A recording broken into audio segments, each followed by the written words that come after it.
Welcome back to Hangar Garage, and this week I feel like taking a trip, but not just any trip. I want it to be slow and uncomfortable. So I'm going to be taking my 2017 Kawasaki Z125 that has 1,342 miles on it. Now the farthest that I've ridden this is about a half hour away, so the next logical step is to drive it about halfway across the country. Now you're probably thinking, now why would I want to do that? Why would I want to ride halfway across the country on a tiny little, like 6.5 horsepower little mini bike? Well, because I want to, really. And I've never done a really long motorcycle trip, and I have two options right now. I have this, and I have that. And I don't think I want to go anywhere in that, because I will die. And in preparation for this, I cut some of the foam out of the seat, so I sit a little bit farther back. And I made a little luggage rack out of some scrap metal that I had, and then I tried to put a boat motor on it, because I thought it was funny, and it scraped up all the paint, and it wasn't even that funny. I put this thing back to having the factory exhaust, because when I got it, it was super loud and annoying, and these don't sound good no matter what you do to them.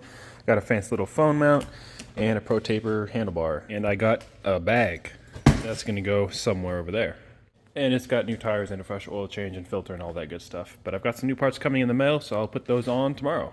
Got my bag mostly mounted on there. I am gonna have to take it back off so I can get to the battery, because I'm putting a USB port in there so I can charge my phone. But the first part came in. It is a Go Cruise 2 throttle lock, so I'm gonna throw that on. Throttle lock is installed, so you just push this down against the brake lever and hold your throttle where you want it, and then when you're done, just turn it forward.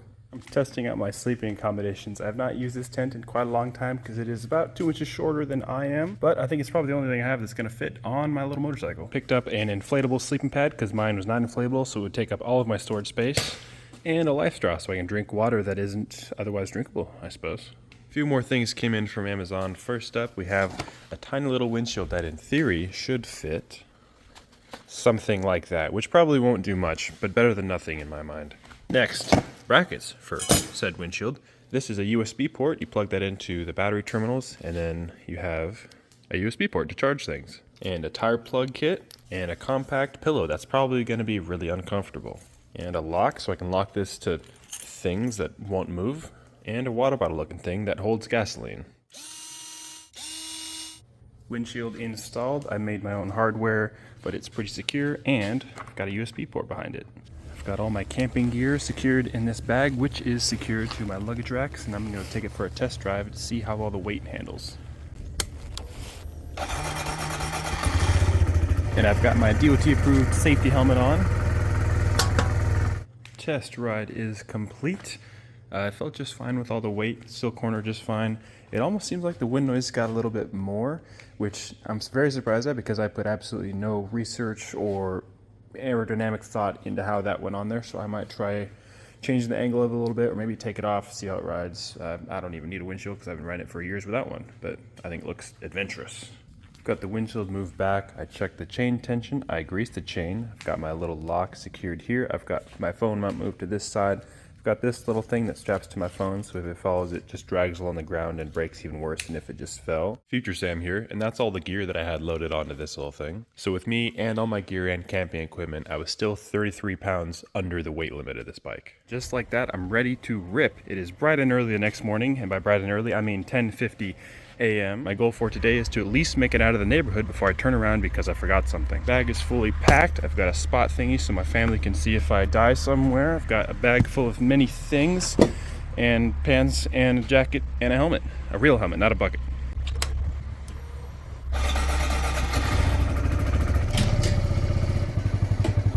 Made it to Greenwater, Washington, so that's about 45 minutes from where I started, and the gas station here is out of service, which is unfortunate for me who has a 1.5 gallon tank, but the next gas station is over the mountains, but it's only 30 miles away, so I should be able to make it just fine. At least that's what we're hoping. I'm on the Mather Memorial Parkway in Mount Rainier National Park. This thing's cruising like a dream. Up these twisties, I'm only hitting like 45 max, but it's getting me A to B, I think.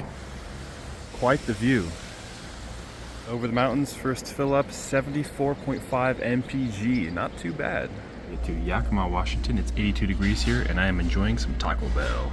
I have arrived at the middle of nowhere. I'm about 30 miles east of Yakima. I'm able to cruise at about 60 out here, which is pretty nice. I'm 156 miles into the ride today, 130 more miles tonight to my first stop, and then from that day forward, I only have to make it 200 miles a day, which is I think pretty doable. I'm a little over 200 miles into the drive today. I've still got 80 miles to go until I'm at my destination for the night.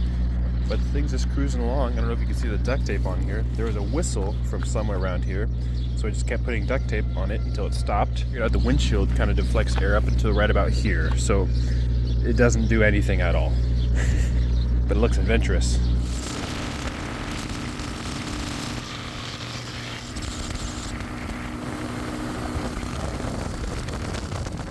Pretty solid sunset here. I'm getting some more gas, or at least I was trying to get gas, but the machine won't take my card and it's closed.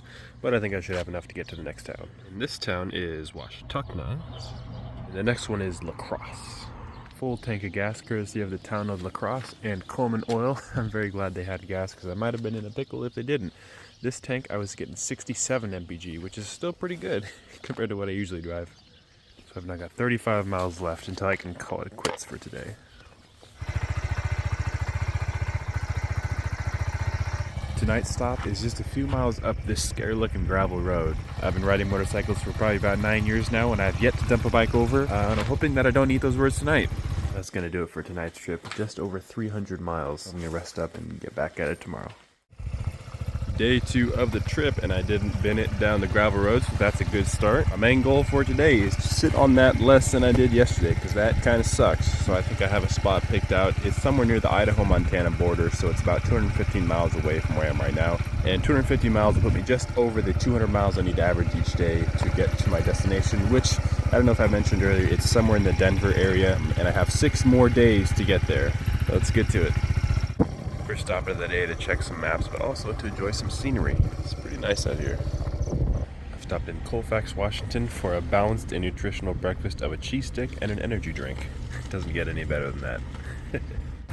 I've made it to the Lewiston Hill Road. It overlooks Clarkson, Washington and Lewiston, Idaho. This is just an incredible road. I've never been here on a motorcycle, but I'm looking forward to it. And somewhere down there is a Sherry's that I want to go have some mediocre breakfast at.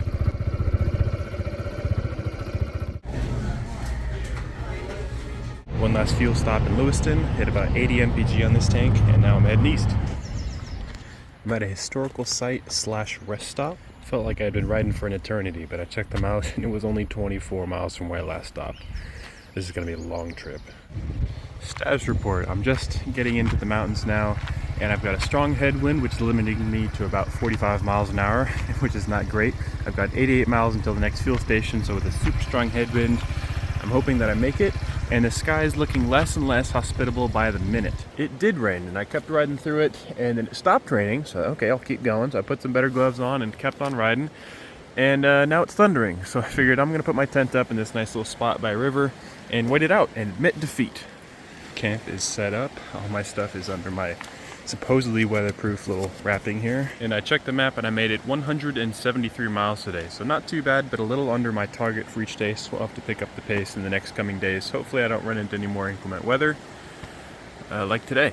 Fast forward to 4 in the morning and a night of restless sleep and a lot of thinking. So I'll cut right to the chase. I'm giving up on the trip. And I'm giving up for 2 good reasons in my opinion.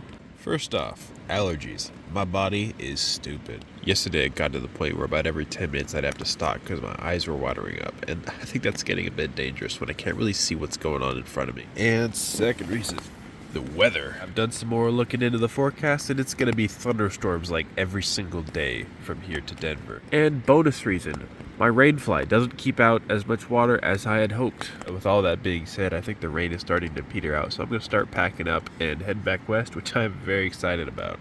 Packed up, warmed up, ready to head out. In the words of Shia LaBeouf, let your dreams be dreams. You should get to the point where anyone else would quit, and you're gonna stop there. If you're tired of starting over, stop. So true, so true. Made it to Kamaya, Idaho. Just filled her up on gas down the street there. I've run into one of these little shelters in the local park waiting out the weather. Looks like it's starting to clear, but I'm gonna let it warm up a little bit before I keep going. Fast forward 7 hours and 3 minutes. And in that time, the weather has gone from being very cold and rainy to about 1 bazillion degrees and sunny.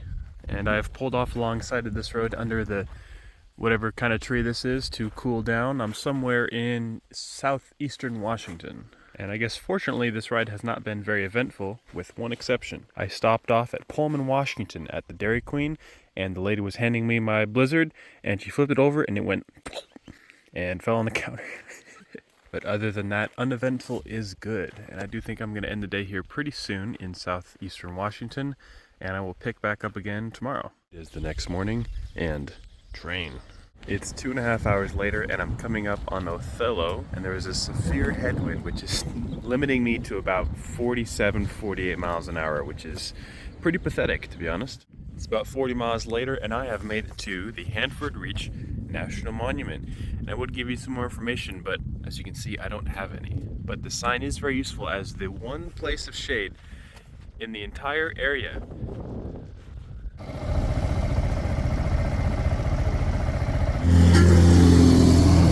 I sat through 2 of those construction zones with the stoplights. There's one of them over that bridge there. But that should work out pretty well for me because this rest stop is right at the end of the second one. So if I time it right, I should be able to get a huge gap before there's any cars behind me. But for now, I'm resting under a tree in the shade. So the cars in the direction that I'm heading are just starting to move, so I'm going to jump right in behind them so I can avoid having to pull over to let people pass me for as long as possible. Just about into Yakima, Washington. Pulled off for a drink of water, and I think I'm gonna head straight to Taco Bell because that sounds delicious right now. Taco Belled up in Yakima, and now I fueled up in Cliffdale at the Whistle and Jack's Outpost and Lodge, and I'm enjoying a cherry Coke by a river in some semblance of shade.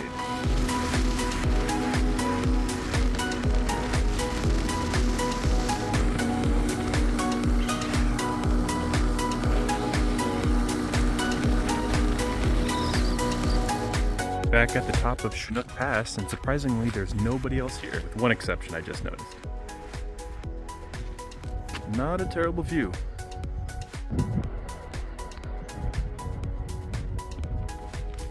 Coming all the way up this hill, I had my throttle lock set on full, and I was in 3rd gear. It was just barely cruising up at like 43 miles an hour. I think that's 45 indicated, but it's a little optimistic. But point being, there was no extra power. I was using it all, the whole time.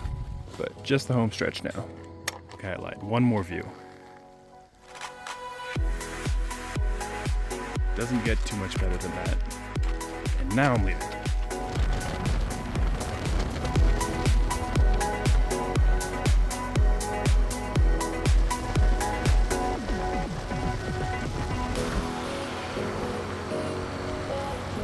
And just like that, trip is done. Post-trip inspection. First off, tires. This is the rear tire, which I think had probably 50 miles on it before I set off, and it's still looking pretty good. It's got a little bit of wear on it, but that's to be expected. Front's looking about the same. This one was a little bit earlier in the season that I replaced, so it's got maybe a few 100 miles on it, but still looking good. My biggest surprise, honestly, is that my luggage rack didn't break, because I made this a while ago, and it's not very good. And now onto the throttle lock. This thing was pretty essential for this trip, although you might like it a bit more if you had smaller hands than I do, because when I put my hand on this thing, I'm kind of off the edge here, so I'm going to take this off for just putzing around town. The windshield probably didn't do anything, but it looked cool in my mind. Well, probably not cool in anyone else's mind, but that's not what matters. And the USB port worked just fine. This is just a standard slow charging one. I didn't find a quick charge one that had overnight shipping. And the eBay phone mount worked just fine, and the Amazon mirrors worked just fine.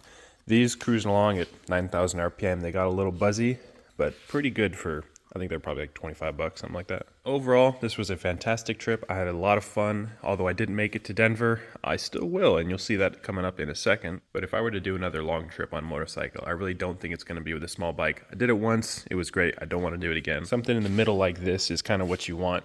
Enough horsepower to do 70 miles an hour, which is really all you need. That right there is probably a bit much, though. And as someone's probably said before, with the lowest lows come the highest highs, and I had a really, really high time with this. But earlier I did say I was going to try and make it to Denver, and just me giving up and failing is not going to stop me.